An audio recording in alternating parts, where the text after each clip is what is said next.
Let's take care of the easiest part first here. All you have to do is log in to your Gmail account in order to access it, as long as you have internet access. And you can probably get to your Gmail in a bunch of different ways, but the two major ways you may access your account is going to be just going to gmail.com like this, and it brings you to a screen that looks a lot like this, where you can type in your username and your password, or if you don't have an account, obviously you can create one. And the next option is, if you already have a school account or an account set up for you, you may have something that looks more like this, where you have your own login panel over here on the left hand side. Make sure that you note here, you don't need to type in the @ whatever the name of your school is, or whatever the institution has set up here. All you need is the first part of your username followed by your password. If you are at this version right here, if it's a school account, you're going to have to put in the school email, actually, the @ symbol. If it's a straight up Gmail account, for instance, this one's do4com@gmail. If you have that, then you just need to put in the do4com. If it's a school account, you'll need to put in the whole string if you can't find your way to your school's or your institution's login that looks something like this. Alright, now let's log in.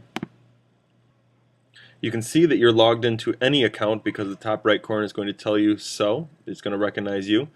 And you should also see a list of different items that you can click on up here in the black menu bar. Your black menu bar may look different according to what things you most commonly access, but I'm going to come in here to Mail now, into Gmail.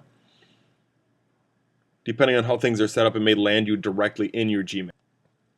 Here we go. I'm in my Gmail account, and you can see I have a series of emails down the middle. You probably have 2 or 3 if you're just getting started from the Gmail team.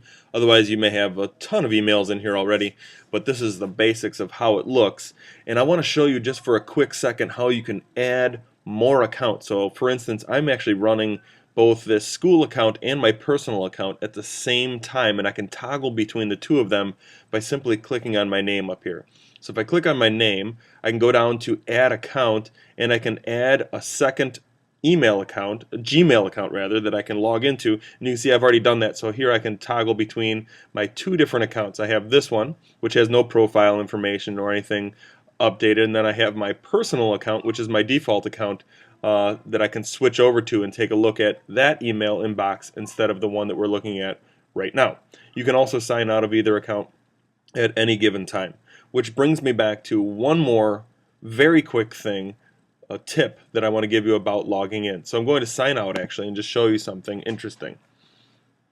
Here I am at the regular Gmail login. I want you to notice that I can log in as do4com here, or I can log in as do.4com, or I could log in as do.4.c.o.m. It really doesn't matter. It doesn't care how many dots are in my username or where they're scattered throughout my username.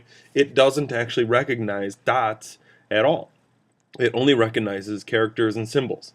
So I can put dots in anywhere, anytime. And you might be asking, why in the world would you want to put dots in? Well, when you get to filters later on in some of these tutorials and these videos, you'll see exactly why you might want to put dots into your username. But I'm going to log in and we're going to finish up. Here we go, this is me logged in, no matter how many dots I used in my username.